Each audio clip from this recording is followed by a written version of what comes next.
Now, Prince William will become the first British monarch not to live in a castle or a palace when he succeeds his father, as he prepares to move his family into their new forever home in Windsor.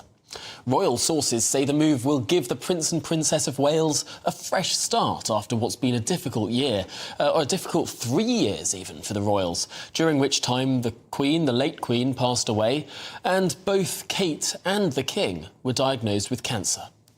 Well, for more analysis, I'm joined now by the former royal correspondent at The Sun, Charles Ray. Charles, thanks for being with us this afternoon. A couple of royal stories to get through. Let's kick off with this idea that we've got a prince of the people. He's living in a regular house like you or I, not a castle, not a palace. Well, if you can call a £16 million home with 8 bedrooms, a normal home, Tom, you're doing very, very well. And I'd love to see your payslip from BBC. I think that's a normal home.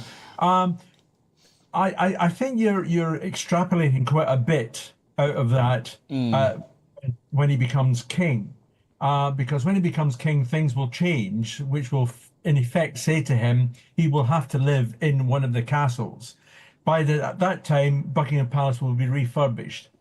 And remember that the old Prince of Wales, now King, has Highgrove as his private home and spent a great deal of time there. So there's nothing to stop William and Catherine still being at this new place, Farm Lodge, on their off-duty days. But being king will mean he will have to be in the office and live at the office for part of that time. Although, Charles, isn't one of the worst kept secrets about the royal family that they all loathe living in Buckingham Palace? It's one of their least favourite palaces to be in, to live in, despite the sort of iconic frontage. Apparently, it's a nightmare. It is. It is a nightmare. I mean, I've been to Buckingham Palace many times. It is a soulless place once you get over the fact you're in Buckingham Palace and it's a palace. But, there are so many rooms, there are so many distractions, even though there are private apartments, they are just apartments. It's not like normal home. So yes, it is a soulless place, and I'm not surprised that most of the royals dislike being there. Now, do you think there's any controversy with the fact that 2 tenants of smaller homes adjacent to this £18 million mansion, or not quite a regular home, you're quite right to pick me up on that, that the Prince and Princess of Wales are moving into? Is there some controversy there that 2 families have been asked to move to give them more space? Well, no, the 2 cottages that you're talking about are quite close to this new place, and for security purposes, they don't want people in those cottages. Now, it's not an eviction. They haven't been forced out. They have actually been offered other properties in the area. I'm told from what I've read as well that the properties are of a like or even better than they had before. So there's no grumbles, as I understand it, from them. I think they'll be quite happy with the way the things are. The royals don't go around kicking people out, forcing them out, or eviction or anything else.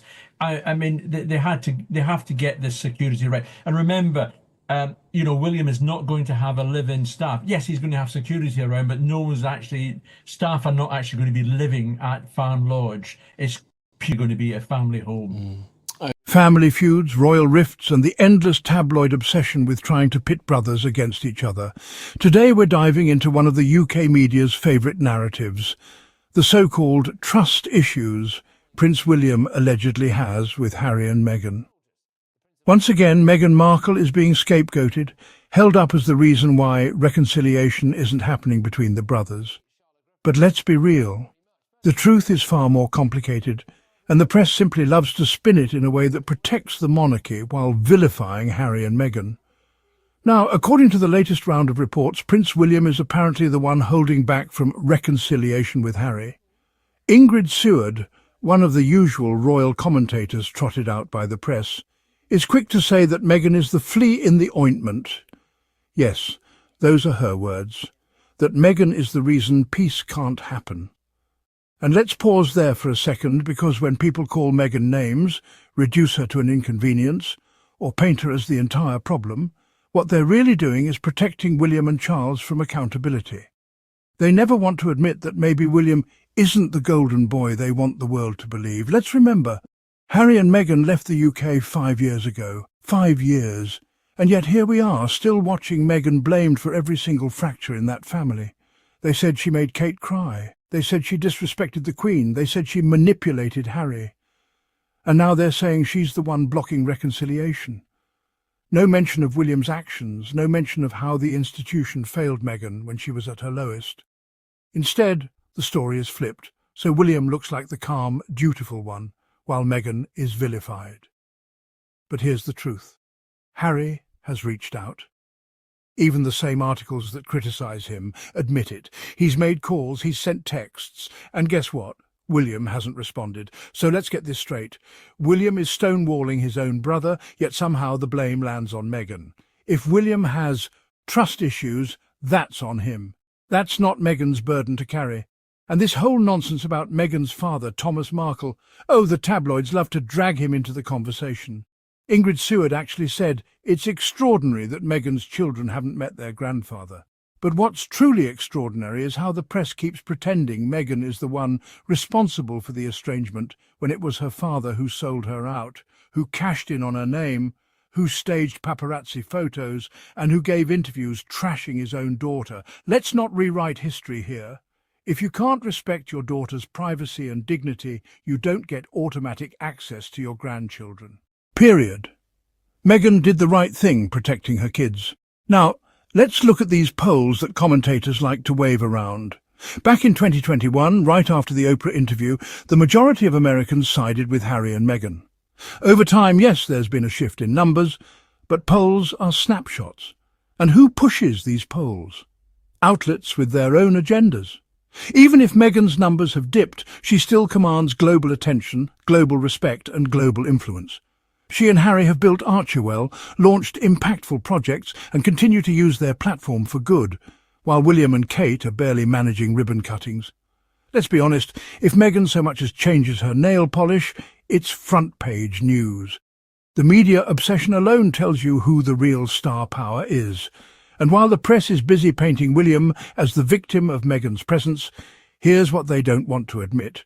William has his own temper, his own ego and his own insecurities.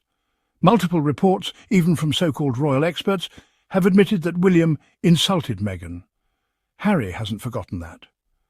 And frankly, why should he? If your own brother disrespected your wife, would you just brush it under the rug? Respecting Meghan isn't optional, it's the baseline. Harry is standing by his wife as he should. That's what a real partner does.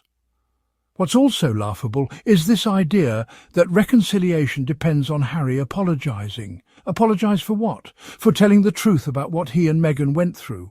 For exposing the racism, the cruelty and the double standards of the British press. For finally putting himself and his family's well-being ahead of the royal machine? No. Harry doesn't owe anyone an apology. If anything, the institution and William owe Harry and Meghan one. Now, there are signs of progress. Harry's team has had meetings with King Charles's representatives, and even though palace aides tried to downplay it as routine, we know these things don't happen unless there's intent. But notice again, William's camp was nowhere to be found. So while Harry and Meghan are open to dialogue, William is sitting on the sidelines, letting the press paint Meghan as the villain. This is the real pattern. Meghan is constantly used as a shield to cover up William's stubbornness and Charles's silence. The British media knows Meghan makes headlines, so they dangle her name in every story, even when the real issue is William's unwillingness to step up as a brother. But let me be crystal clear. Harry and Meghan are not waiting around for William. They have built a life in California, surrounded by people who love and respect them. They're raising Archie and Lilibet away from the toxic environment of the British tabloids. They're thriving, they're growing, and they're making moves that matter. Whether William wants reconciliation or not doesn't define their happiness. And if William really has trust issues, maybe he should look in the mirror and ask why. Because from where I'm standing, Harry and Meghan have been the ones consistent in seeking peace, while the palace and its mouthpieces keep feeding the press narratives designed to protect the firm's image and scapegoat Meghan.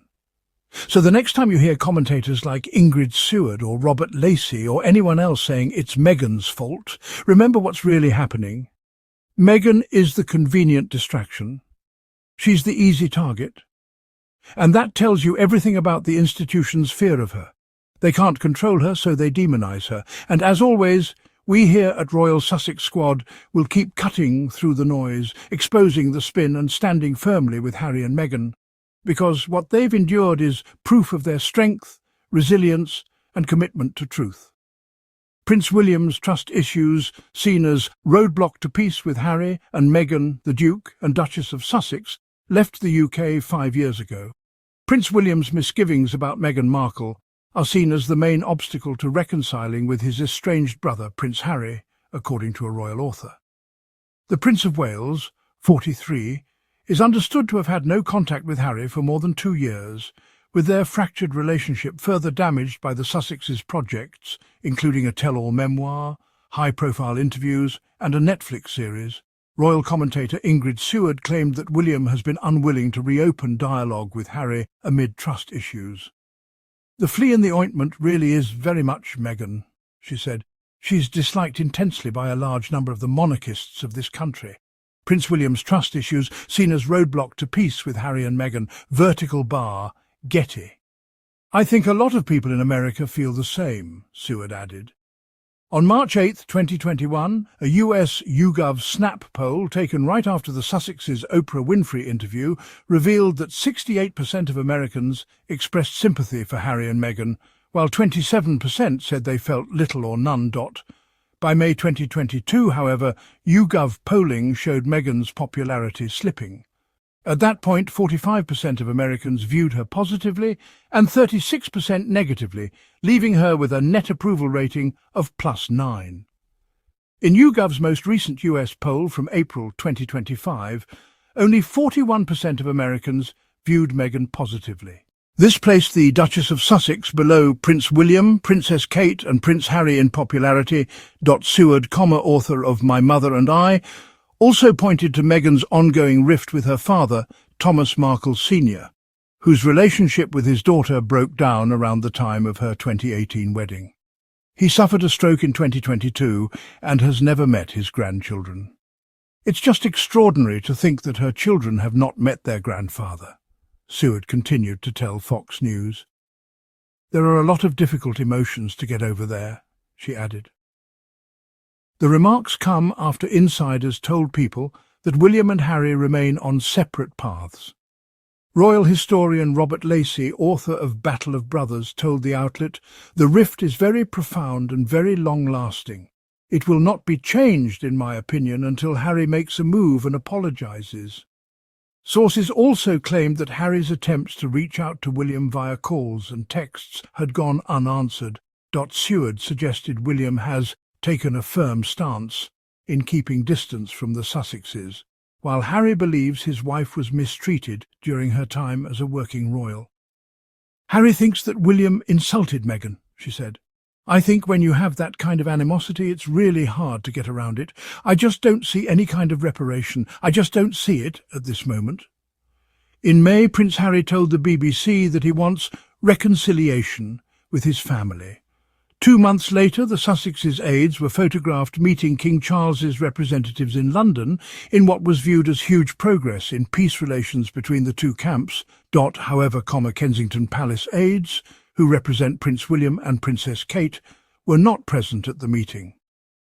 GB News understands Meredith Mains, Chief Communications Officer for the Duke and Duchess of Sussex, was in London to meet Prince Harry and Meghan's UK Director of Communications, Liam Maguire. She also met the Sussex's UK-based team, journalists, other stakeholders and senior figures related to Prince Harry's charity work. The visit was viewed as entirely routine and part of ongoing planning and engagement. Ms Mains is one of Harry and Meghan's senior aides and works out of Montecito. If you've enjoyed this breakdown, don't forget to hit that subscribe button, drop a like, and if you want to support this channel further, you can always donate via Super Thanks. Every contribution helps us keep shining a light on the truth and pushing back against the lies of the British tabloids. Until next time, stay strong, stay sharp, And remember, in this squad, it's always Sussex first.